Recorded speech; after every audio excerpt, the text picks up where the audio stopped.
오늘 주신 하나님의 말씀은 에스겔 37장 11절부터 14절 말씀, 우리 한 목소리로 합독하도록 하겠습니다. 시작. 또 내게 이르시되 인자야 이 뼈들은 이스라엘 온 족속이라. 그들이 이르기를 우리의 뼈들이 말랐고 우리의 소망이 없어졌으니 우리는 다 멸절되었다 하느니라. 그러므로 너는 대언하여 그들에게 이르기를 주 여호와께서 이같이 말씀하시기를 내 백성들아 내가 너희 무덤을 열고 너희로 거기에서 나오게 하고 이스라엘 땅으로 들어가게 하리라. 내 백성들아 내가 너희 무덤을 열고 너희로 거기에서 나오게 한즉 너희는 내가 여호와인 줄을 알리라. 내가 또 내 영을 너희 속에 두어 너희가 살아나게 하고 내가 또 너희를 너희 고국 땅에 두리니 나 여호와가 이 일을 말하고 이룬 줄을 너희가 알리라. 여호와의 말씀이니라. 아멘. 여러분, 대한민국 청년으로서 살아간다는 것은 결코 쉽지가 않습니다. 특별히 하나님을 믿는 청년으로서 살아간다는 것 더더욱 쉽지 않죠. 나이가 먹어갈수록 삶 가운데 짊어진 무게는 좀처럼 가볍지가 않고 더 무겁고 힘겨워집니다.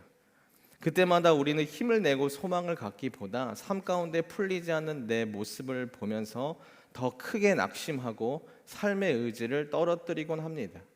인생을 멋지게 계획했던 것들이 마음처럼 풀리지 않는 것을 보면서 마음이 답답하고 낙심하게 돼요. 나름 노력했던 여러 인생의 구간들 가운데 속에서도 실패를 겪으니까 그 실패가 마치 나의 인생의 답안지처럼 느껴집니다. 자신 있는 나의 모습 있었지만 그거 온데간데 사라지고 나 스스로를 실패자로 낙인 찍고 살아가기까지 한다는 거예요. 입시의 실패, 취업의 실패, 사업의 실패, 연애와 결혼의 실패, 가정의 불화, 건강의 어려움, 관계의 갈등들로 인하여 자신감이 떨어지다 못해 스스로 인생을 비관하고 우울감에 깊이 빠지게 됩니다.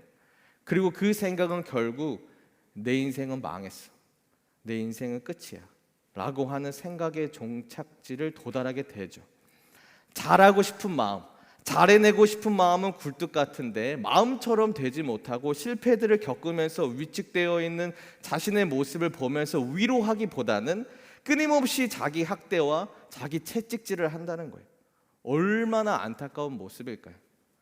다음 세대들 수많은 청년들이 신앙생활을 하면서도 마음이 많이 닫혀 있는 것이 안타까운 현실입니다.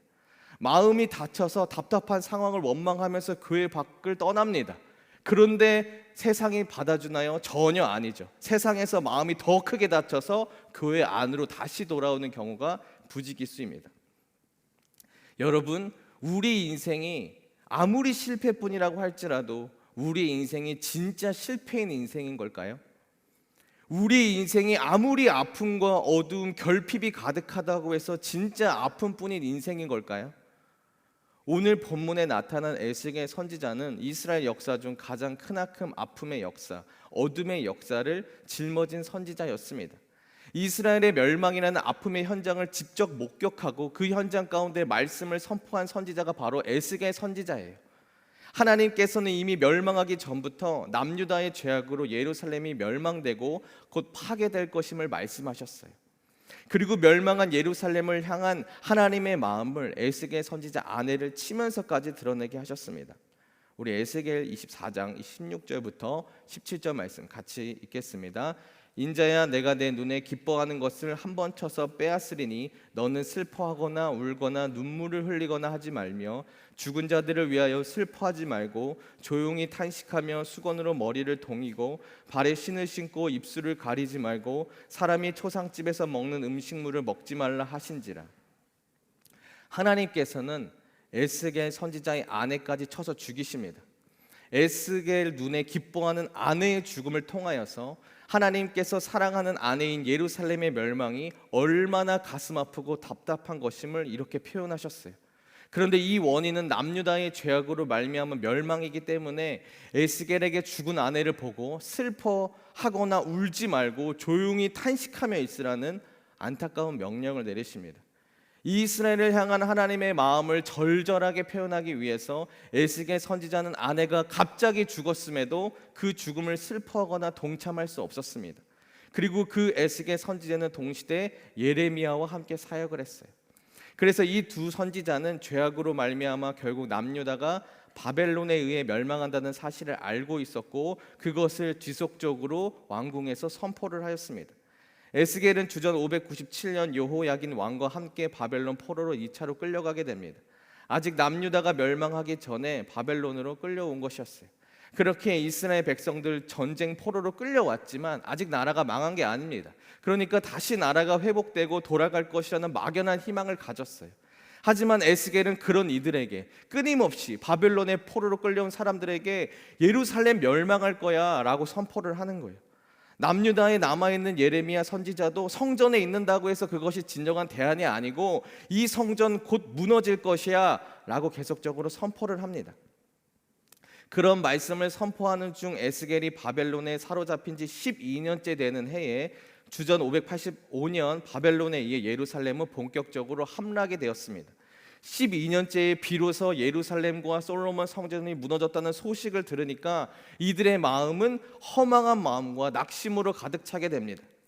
예루살렘의 솔로몬 성전은 바벨론에 의해 철저하게 파괴되었고 불이 탔습니다. 남유다 마지막 시드기야 왕은 자신의 눈앞에서 아들들이 죽게 되고 아들이 죽는 현장을 마지막으로 보고 자신도 곧장 그 두 눈이 뽑힌 채로 바벨론으로 끌려가게 돼요. 왕이 이렇게 처참한 꼴을 당했으니까 이스라엘 백성들의 삶은 어느 정도일까요? 포로로 끌려간 이스라엘 백성들의 삶은 점점 어둠으로 짙어져 갔어요. 그래도 예루살렘인데, 그래도 하나님의 성전인데, 솔로몬이 어떤 성전인데 라고 붙잡는 그 신락 같은 소망은 온데간데 없고 철저히 짓밟히고 말았습니다. 수많은 왕족들, 귀족들조차도 흙투성이, 피투성이, 땀범벅이 돼서 몰골이 된 채 바벨론으로 질질 끌려왔습니다. 12년 동안 그래도 나름 예루살렘은 멸망하지 않을 거야 라는 막연한 희망을 붙잡고 바벨론에서 살았건만 점점 더 소망이 없어지더니 남유다의 멸망과 솔로몬 성전의 무너짐은 이스라엘을 향해 마치 사망 선고를 외친 것과 같았습니다. 결국 우리는 하나님께 버려졌구나. 우리는 끝났다. 우린 망했다. 우리는 이제 하나님 앞에 버려졌구나 라는 생각이 들었을 것입니다. 포로인 이스라엘 백성들의 영적인 자존감은 바닥을 쳤고 결국 이곳에서 죽게 된다는 소망 없는 탄식밖에 할 수밖에 없었습니다.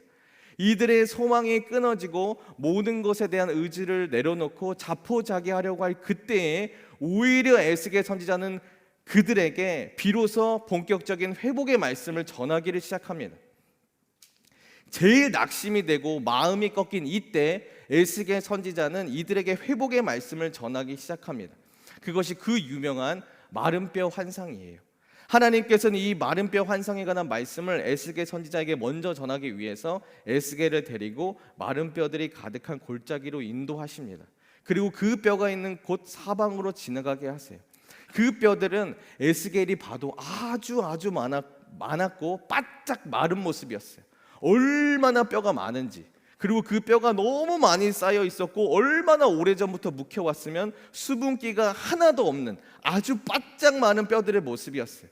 먼지가 다 쌓인 그 마른 뼈들의 모습을 보면서 하나님께서는 에스겔에게 이렇게 말씀을 하십니다.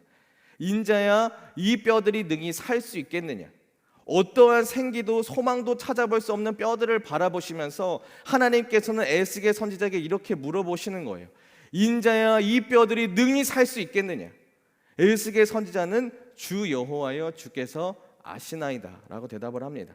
그때 하나님께서는 에스겔에게 뼈들을 바라보고 이런 말씀을 대언하라고 하나님의 말씀을 주세요.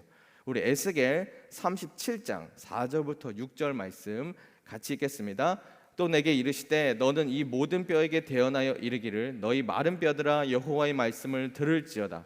주 여호와께서 이 뼈들에게 이같이 말씀하시기를 내가 생기를 너희에게 들어가게 하리니 너희가 살아나니라. 너희 위에 힘줄을 두고 살을 입히고 가죽으로 덮고 너희 속에 생기를 넣으리니 너희가 살아나리라. 또 내가 여호와인 줄 너희가 알리라 하셨다 하라. 하나님께서 생기를 이 뼈들에게 부어 주시겠다는 거예요. 뼈들 속에 생기를 넣으니 살아날 것임을 말씀을 하십니다. 에스겔이 하나님의 말씀대로 똑같이 대언하니까 진짜 신기한 일이 벌어졌어요. 이 바짝 마른 뼈들이 갑자기 소리를 내면서 움직이기 시작합니다. 그리고 뼈들끼리 움직이며 서로 맞추어지고 연결됩니다. 맞추어진 뼈들 위에 힘줄이 생기고 살이 오르고 가죽이 덮입니다. 하지만 생기가 없는 상태의 죽은 모습이었어요. 그런 모습을 향해 다시 생기가 임할 것을 하나님의 말씀을 대언하자 생기가 죽은 뼈들에게 임하게 되고 이 마른 뼈들이 진짜 살아있는 사람들이 되어 극히 큰 군대로 세워지게 됩니다. 수북히 쌓여있던 마른 뼈들이 서로 맞추어지고 힘줄이 생기고 가죽이 덮이고 생기를 부음받음으로써 어느 순간 극히 큰 군대, 위험 넘치는 군대의 모습으로 세워지게 된 것입니다. 하나님께서 에스겔에게 이 마른 뼈들이 극히 큰 군대가 된 환상을 이렇게 설명을 하십니다. 우리 에스겔 37장 11절부터 14절 말씀 합독하겠습니다. 또 내게 이르시되 인자야, 이 뼈들은 이스라엘 온 족속이라. 그들이 이르기를 우리의 뼈들이 말랐고 우리의 소망이 없어졌으니 우리는 다 멸절되었다 하느니라. 그러므로 너는 대언하여 그들에게 이르기를 주 여호와께서 이같이 말씀하시기를 내 백성들아, 내가 너희 무덤을 열고 너희로 거기에서 나오게 하고 이스라엘 땅으로 들어가게 하리라. 내 백성들아, 내가 너희 무덤을 열고 너희로 거기에서 나오게 한즉 너희는 내가 여호와인 줄을 알리라. 내가 또 내 영을 너희 속에 두어 너희가 살아나게 하고 내가 또 너희를 너희 고국 땅에 두리니 나 여호와가 이 일을 말하고 이른 줄을 너희가 알리라. 여호와의 말씀이니라. 이 뼈들은 이스라엘의 모습이라는 거예요. 스스로 어떠한 소망도 힘도 능력도 없이 모든 삶의 의지를 다 내려놓고 살아가는 이들의 무덤 같은 인생을 사는 이스라엘을 마른 뼈로 표현하십니다. 그리고 하나님께서는 마른 뼈와 같은 이스라엘의 삶을 외면하지 않으시고 바벨론이라는 무덤의 인생에서 나오게 하시고 이스라엘의 고국 땅으로 들어가게 할 것임을 말씀을 하십니다. 그리고 내 영, 하나님의 영을 너희 속에 두어 너희가 진정으로 살아나게 하고 하나님 나라의 강한 군대로 만드시겠다는 말씀을 강하게 선포하신 것입니다. 그렇기에 여러분, 하나님께서 에스겔 선지자를 통해서 보여주시고 싶은 것이 다른 것이 아니었습니다. 이스라엘 백성들은 포로로 끌려온 자신의 인생을 마른 뼈와 같이 여겼고 어떠한 소망도 하나도 없는 무덤같이 여겼습니다. 그런데 이러한 마른 뼈와 같은 현실, 무덤과 같은 인생이라 할지라도 하나님께서는 단번에 살리실 수 있다는 거예요. 그렇기에 마른 뼈와 같은 인생을 산다고 해서 인생을 망했다고 생각할 것이 아니라 마른 뼈를 극히 큰 군대로 단번에 바꾸실 수 있는 하나님을 온전히 믿고 의지하며 순종한다면 온전한 회복과 생명, 소망을 누릴 수 있다는 것입니다.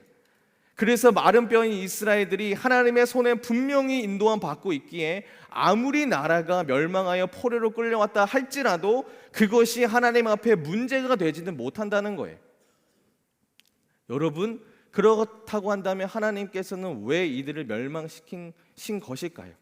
이렇게 회복시키실 것이면 이스라엘을 바벨론에게 애초부터 멸망시키지 않으면 되는 건데 하나님은 멸망시키시고 또 회복시키시는 이유는 무엇일까요? 하나님께서 이들을 멸망시키신 이유는 단순히 이들이 지은 죄 때문만은 아니었습니다. 단순히 죄를 많이 지어서 멸망을 했다기보다는 죄를 짓고 있는 이들의 태도를 바꾸기 위함이었습니다. 이들이 하나님을 업신여기고 계속적으로 하나님을 버리고 죄를 짓는 태도를 청산시키기 위함이었어요. 그렇게 이들이 자신들이 얼마나 악한 죄와 삶의 모습이 있었는지를 깨닫고 하나님만을 사랑하고 하나님만을 의지하는 태도로 고쳐가기 위해서 가슴 아픈 멸망이라는 고난을 친히 허락하신 것입니다. 그렇게 이들에게 허락한 멸망과 포로의 삶은 단순히 죄에 따른 형벌의 의무만 있는 것이 아니라 하나님께서 이들에 대한 삶의 태도와 하나님의 향한 마음을 바꾸게 하기 위해서 허락하신 고난이었습니다. 쉽게 말해서 죄를 계속 지어서 죄가 쌓여서 결국 그 죄가 도달되어서 미워서 주신 그 고난의 형벌이 아니라 이스라엘을 사랑하기 때문에 하나님과 이스라엘을 서로 친밀하게 사랑을 누릴 수 있는 관계로 바꾸어 가기 위해서였던 것입니다. 그렇기 때문에 이들은 당면한 현실을 단순히 원망하기보다 이전의 삶의 태도를 끊고 하나님을 향한 전적인 사랑과 믿음의 태도로 살아가면 자연스럽게 해결되는 문제였습니다. 하지만 이들은 자신의 나라가 멸망되고 심지어 하나님의 임재를 상징했던 성전마저 파괴돼 버리니까 영적 소망의 끈조차 포기하고 모든 것을 놓아버리려 하였습니다. 하나님께 자신들은 너무 큰 죄를 지었다고 자책하고 사단의 참소에 빠지고 말았어요. 우리가 뭐 그렇지, 하나님 앞에 죄를 정도껏 지었어야지 라는 마음으로 낙심을 해버리고 하나님께서 자신들 포기하셨다고 생각을 했습니다. 하지만 그런 실패의 현장, 고통의 현장에서 하나님께서 에스겔을 통해 전혀 다른 말씀을 주시고 계시다는 거예요. 하나님께서 실패한 것처럼 보이는 이스라엘을 향해 절대 실패한 것이 아니고 하나님을 붙잡고 살아갈 때에 얼마나 큰 소망과 생명이 가득한 미래로 회복을 분명하게 주실 것에 대한 말씀을 당당하게 선포하고 계신다는 거예요. 그러니까 아무리 지금의 인생이 마른 뼈와 같고 소망 없는 인생, 무덤이라 여긴다 할지라도 여호와 하나님께서 멸망당한 이 마른 뼈들을 생기 넘치는 극히 큰 군대로 만들 것이니 소망을 잃지 말고 구원자이신 하나님을 바라봄으로써 지금 당면한 현실을 믿음을 갖고 하나님을 향한 소망으로 살아내라는 거예요. 하나님께서 계속적으로 이들에게 이렇게 말씀을 하십니다. 내가 너희 무덤을 열고 너희로 거기에서 나오게 한즉 너희는 내가 여호와인 줄 알리라. 나는 너희들의 인생 가운데 새겨진 아픔, 소망 없다 여기는 그 무덤 같은 인생을 절대로 외면하지 않는다는 거예요. 너희들이 나오지 못해도 내가 반드시 너희들을 꺼낼 것이니까 낙심하지 말고 소망을 갖고 있으라는 거예요. 여러분, 에스겔 선지자는 마른 뼈들을 향해 하나님의 말씀을 대언할 뿐이었습니다. 하지만 그 말씀으로 인하여 뼈들이 서로 맞춰지게 되었고 힘줄이 생기고 살이 붙고 가죽이 생겼습니다. 그리고 그 뼈들 안에 하나님의 생기, 하나님의 영이 들어가니까 비로소 그렇게 큰 군대가 되었습니다. 그렇기에 이 마른 뼈들이 살아날 수 있는 극히 큰 군대가 될 수 있었던 이유는 이것입니다. 하나님의 말씀, 하나님의 영으로 인하여 살아날 수 있었습니다. 하나님께서는 이스라엘 백성들에게 계속적으로 이 부분을 강조하였어요. 에스겔 36장 26절부터 27절 말씀 같이 읽겠습니다. 또 새 영을 너희 속에 두고 새 마음을 너희에게 주되 너희 육신에서 굳은 마음을 제거하고 부드러운 마음을 줄 것이며 또 내 영을 너희 속에 두어 너희로 내 율례를 행하게 하리니 너희가 내 규례를 지켜 행할지라. 하나님의 영을 너희 속에 두어 너희가 하나님의 말씀을 순종하는 자로 태도를 변화되어지도록 만들겠다는 거예요. 그래서 이들이 비로소 진정으로 살아나려고 한다면 하나님의 영을 의지하여서 하나님의 말씀을 순종하고자 하는 마음이 생겨야 한다는 것입니다.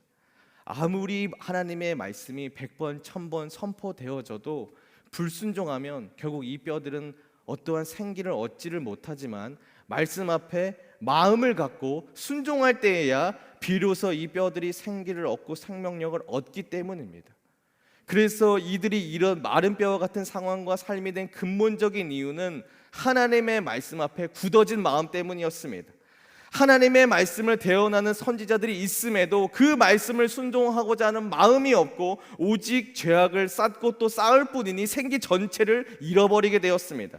그렇기에 생기가 생겨지기 위해서는 하나님의 영을 의지하여서 하나님의 말씀 앞에 순종하는 길밖에 없다는 거예요. 하나님께서는 바벨론에 살아가는 이스라엘 백성들에게 제한적이지만 하나님의 영을 부어주신다는 약속을 하셨습니다. 말씀 앞에 순종하고자 하는 마음은 사람으로부터 나오는 마음이 아닙니다. 하나님께서는 친히 성령 하나님의 영을 부어주셔서 순종할 수 있도록 인도하신다는 거예요. 그리고 이 말씀은 구약시대에서는 제한적으로 임하지만 예수님께서 십자가에 달려 죽으시고 부활하심으로써 교회인 모든 이들에게 성령을 주심으로써 온 열방을 하나님의 생명이 넘치는 하나님의 나라로 변화시킨다는 예언의 말씀이기도 합니다. 그렇기에 이들의 변화는 결국 하나님께서 인도하시는 것이고 그 인도하심 가운데 이들이 하나님의 영을 의지하여 하나님의 말씀으로 순종함으로써 나아갈 때에야 온전한 생기와 변화를 얻게 된다는 것입니다. 그래서 하나님께서는 이 마른 뼈와 같은 이스라엘 백성들의 인생을 절대로 외면하지 않으시고 생기가 넘치는 극히 큰 군대의 인생으로서 반드시 변화시키고 살려내신다는 것입니다. 왜냐하면 이들은 하나님의 신부요 하나님의 백성이기 때문입니다. 그렇게 여러분, 이스라엘 백성들이 자신들이 처한 삶을 마른 뼈처럼 여기고 있지만 하나님께서는 오히려 에스겔 선지자에게 이렇게 말씀을 하신다는 거예요. 인자야 이 뼈들이 능히 살 수 있겠느냐? 인자야 이 뼈들이 능히 살 수 있겠느냐? 하나님께서 마른 뼈들조차 당장 살려낼 수 있으니까 반드시 살아나게 되기 때문에 당당하게 물으시는 거예요. 이 뼈들이 능히 살 수 있겠느냐? 하나님께서는 이스라엘에게 말씀하시고 싶은 것은 단 한 가지입니다. 인생의 승패를 결정하는 것은 하나님께 달려있다는 거예요. 아무리 내 인생이 힘들고 답답한 영역들이 수백만 가지 수천만 가지라 할지라도 벌써부터 나의 인생은 실패했다, 무덤에 빠졌다, 소망 없다 하지 말라는 거예요. 심지어 나라가 멸망하여 전쟁 포로로 끌려왔다고 할지라도 말이죠. 하나님의 손에 붙잡힌 사람은 어떠한 인생도 실패한 인생은 없다는 거예요. 아무리 기구한 어려움과 슬픔이 있어도 하나님께서 우리들의 인생을 실패한 인생으로 내몰지 않으신다는 것입니다. 인생을 살아가는 과정 속에 실패처럼 느껴질 수 있지만 결국에는 하나님께서 그 인생을 반드시 승리하게 하실 것이고 무덤에서 건져낼 것이고 소망 넘치는 인생으로 인도할 것이기 때문입니다. 그러니까 함부로 인생을 망했다, 끝났다 하지 말고 인생의 주인이신 하나님이 누구인지를 믿고 똑똑히 바라보라는 거예요. 도대체 하나님이 누구인지, 도대체 하나님이 어떠한 분인지를 똑똑히 바라보라는 거죠. 여러분, 그리스도의 몸된 교회인 우리들의 인생은 우리의 손에 달려있는 것이 아니고 주인이신 하나님의 손에 달려있기 때문입니다. 그렇게 하나님께서는 이스라엘 백성들 그리고 우리들을 예전이나 지금이나 미래 그 어떤 순간에도 포기한 적이 없으십니다. 물리적으로 우리가 느낄 때 우리가 처한 상황이 마음에 들지 않을 뿐이지 단 한 번도 하나님 아버지는 그 손을 놓으신 적이 없습니다. 사랑하는 여러분, 인생을 살아가는 것이 많이 힘드신가요? 오늘 하루 가볍게 웃는 것조차, 만나는 사람들에게 기분 좋은 인사를 건네는 것조차도 너무 힘들고 버거우셨나요? 하나님께서 우리에게 말씀하세요. 내 백성들아, 내가 너희 무덤을 열고 너희로 거기에서 나오게 한즉 너희는 내가 여호와인 줄을 알리라. 우리의 인생 가운데 무덤이라 여겨지는 모든 영역들을 하나님께서는 외면하지 않으시고 그 무덤에서 나오게 하신다는 거예요. 이것은 분명한 선포이고 약속이고 당당한 고백입니다. 인생의 굴곡 속에서 새겨진 수많은 아픔과 실패와 관계적인 어려움, 그 수많은 것들을 외면하지 않으시고 그 실패에서, 그 어려움에서, 기억도 하기 싫은 그 트라우마에서, 자책과 혐오로 가득했던 그 과거의 흔적들에서 나오게 하신다는 거예요. 왜냐하면 우리가 믿는 하나님 아버지는 우리의 인생의 신랑이요, 목자요, 아버지요, 구원자요, 주인이시기 때문입니다. 그리고 그 사랑을 경험한 우리가 나의 하나님께서 얼마나 참 사랑의 아버지이신지를 입술의 고백으로서 고백되어지길 원하시기 때문입니다. 여러분, 우리의 인생이 아무리 힘들고 어렵다고 해서 삶을 향한 의지와 마음을 꺾어버리고 무기력하게 두 손을 늘어뜨리지 마시길 바랍니다. 기억하시길 바래요. 하나님께서 우리의 인생을 단 한순간도 포기하지 않으셨습니다. 알파와 오메가요, 시간의 주관자이신 하나님께서 포기하지 않으셨어요. 우리의 삶을 위해 일하시는 하나님께서 졸지도 주무시지도 않는 하나님께서 우리들의 인생을 놓으신 적이 없으셨다는 거예요. 그 증거가 바로 우리가 받은 하나님의 영, 성령입니다. 우리 요한복음 14장 16절 말씀 같이 읽겠습니다. 내가 아버지께 구하겠으니 그가 또 다른 보혜사를 너희에게 주사 영원토록 너희와 함께 있게 하리니. 예수님께서는 또 다른 보혜사를 하나님께 구합니다. 그것이 바로 하나님의 영, 성령님입니다. 성령 하나님을 바로 우리에게 내어주시고 영원히 함께 있게 하십니다. 예수님께서는 물리적으로 우리와 함께 계시지는 않으시지만 성령 하나님께서 우리 속에 함께 영원히 거하십니다. 성령님께서는 우리의 마음과 생각을 지키고 진리를 깨닫게 하며 언제나 하나님의 뜻대로 살도록 인도하십니다. 그렇기에 성령 하나님께서 우리 속에 함께 거하고 계시다는 뜻은 하나님께서 우리의 인생을 예수님 다시 만날 그날까지 끝까지 책임지신다는 물리적인 증거입니다. 그리고 의의 면류관을 가지고 기다리실 예수님을 만날 그날까지 우리의 인생을 책임지신다는 뜻의 확증인 것입니다. 예수님께서 우리의 인생을 끝까지 영원히 책임지신다는 성령의 인침, 도장이 찍힌 것입니다. 사랑하는 여러분, 여러분의 인생에 너무 힘들고 아플 때 하나님은 여러분의 아픔을 가볍게 여길 것이라는 생각이 드시나요? 외면했을 거라는 생각이 드시나요? 하나님은 여러분의 아픔보다 힘듦보다 몇 배는 더 우셨을 겁니다. 몇 배는 더 아파하셨을 거예요. 왜냐하면 그 아픔과 힘듦을 다 아시고 보셨기 때문입니다. 하지만 그 아픔을 통해서 성장해야 할 것들이 있고 새겨져야 할 것들이 있고 고쳐져야 할 것들이 있었기 때문에 하나님께서 그 아픔을 보시면서 우실 수밖에 없으셨습니다. 왜냐하면 사랑하는 자녀가 지금의 모습이 아닌 아름다운 모습과 태도로 바뀌어 하나님의 사랑을 전적으로 누리며 그 입술의 고백 가운데 사랑이 고백되어지길 원하시기 때문입니다. 하나님께서 남유다 이스라엘 백성들이 그렇게 처량하게 불쌍하게 바벨론으로 끌려가는 모습을 하나님께서는 보지를 못하셨을까요? 모르셨을까요? 아니죠. 그럴 리가 없습니다. 너무너무 잘 아셨고 너무너무 잘 보셨을 것입니다. 그런데 이들의 모습에 고쳐야 할 것들이 분명히 있었고 안타까운 모습들이 참 많이 있었기 때문입니다. 어떤 부모가 자녀를 다른 나라에 팔아버립니까? 어떤 남편이 아내를 다른 나라에 팔아버리냐는 거예요. 하나님께서는 일부러 그 고통을 감내하십니다. 왜냐하면 자녀들의 모습 가운데 잘못된 태도를 바꾸게 하기 위해서, 아내의 잘못된 마음과 중심을 바꾸게 하기 위해서 그 미친 듯한 고통을 참으시는 거예요. 에스겔 선지자의 아내를 하나님께서 죽이시고 에스겔에게 슬픔을 참게 하신 것이 진정한 하나님의 마음이기 때문이죠. 여러분, 아무리 인생이 힘들어도 하나님의 사랑을 어떠한 순간에도 가볍게 여기지 마시기 바랍니다. 하나님의 사랑은 절대 가볍지 않습니다. 하나님께서는 남몰래 흘린 여러분의 아픔과 눈물을 절대로 외면하시는 분이 아니에요. 눈물이 쏟아진 그 고통의 현장 속에서 따스하게 안아주시고 품어주시는 그분의 마음을 깨닫고 믿음으로 순종하는 태도가 세워질 때 비로소 우리의 마음에 그리고 삶에 이런 믿음의 고백이 터져 나올 것입니다. 하나님만이 내 삶의 주인이십니다. 하나님 사랑합니다. 하나님 사랑합니다. 하나님 감사합니다. 하나님이 나를 사랑하듯 나도 하나님만을 사랑하게 하소서. 사랑하는 여러분, 하나님의 사랑을 가볍게 여기지 마시기 바랍니다.